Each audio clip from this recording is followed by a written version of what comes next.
open, there was a time when Friday nights meant possibility. Entire families stepping into glowing blue storefronts, clutching plastic membership cards, wandering aisles lined with films that promised laughter, thrill, escape, or comfort. For millions, Blockbuster wasn't just a company. It was a ritual, a weekly pilgrimage into a world of shared stories. And then, almost without warning, it was gone. What once dominated a global landscape vanished with such speed that the silence it left behind felt unreal. This is the story of a titan that rose from a quiet idea, conquered the world of entertainment, and collapsed so completely that only a single store remains as a relic of memory. This is how Blockbuster surged from boom to dust. Before streaming platforms, before on-demand entertainment, before binge-watching became a nightly habit, there was Blockbuster. It was the empire that defined an era. Founded in 1985 in Dallas, Texas, it began modestly, just one brick-and-mortar store with neat rows of VHS tapes,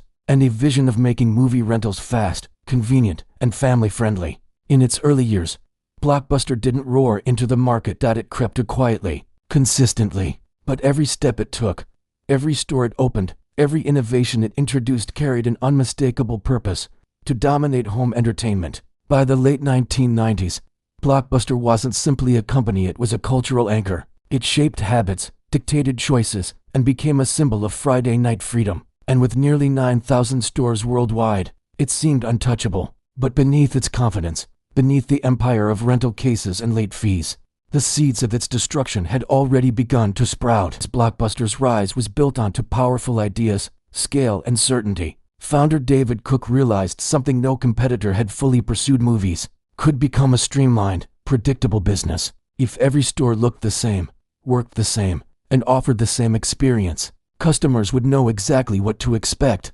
Blockbuster didn't just rent movies. It standardized nostalgia, bright aisles, clear signage, family-friendly rules, a vast collection of titles. Customers felt comfortable, welcomed, understood. This trust became the backbone of its growth. Investors noticed. In just a few years, Blockbuster expanded faster than any video chain in history, opening thousands of locations across the U.S. and beyond. By the early 1990s, Blockbuster wasn't following the entertainment industry, it was shaping it. Partnerships with major studios gave it exclusive advantages. Its stores became essential community hubs, each one a reminder that storytelling, no matter how digital the world became, was still a physical, shared experience. But the very structure that made Blockbuster appear invincible was also rigid. It was built for physicality, for shelves, for late fees, for membership cards. And far from the fluorescent aisles and plastic cases, a quieter revolution was beginning. A revolution Blockbuster didn't take seriously until it was far too late. At its peak in the late 1990s and early 2000s, Blockbuster was a blue and yellow behemoth. It controlled almost half of the U.S. video rental market. It generated billions in annual revenue. Its branding, bold, blocky, unmistakable, became synonymous with movie night. But peak moments often disguise approaching storms. In 2000, Netflix, a small, mail-based DVD rental service, approached Blockbuster with an offer. They proposed a partnership.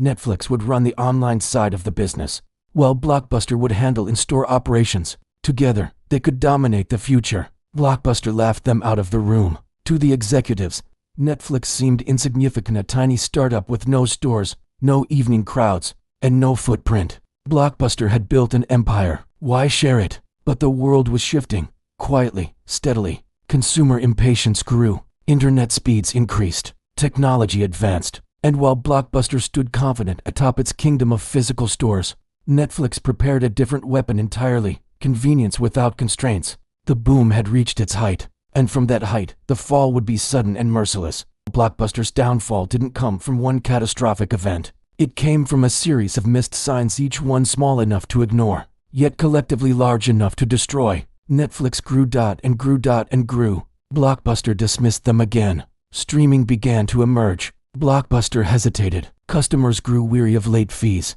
Blockbuster clung to them. The world moved online. Blockbuster moved slowly. The company attempted a late course correction. It launched Blockbuster Online, started a DVD mail service, and even briefly matched Netflix's pricing. But every move came too late. Netflix had already built a loyal subscriber base and was beginning to transition into streaming, a leap that Blockbuster was far too slow to make. Then came the financial crisis of 2008.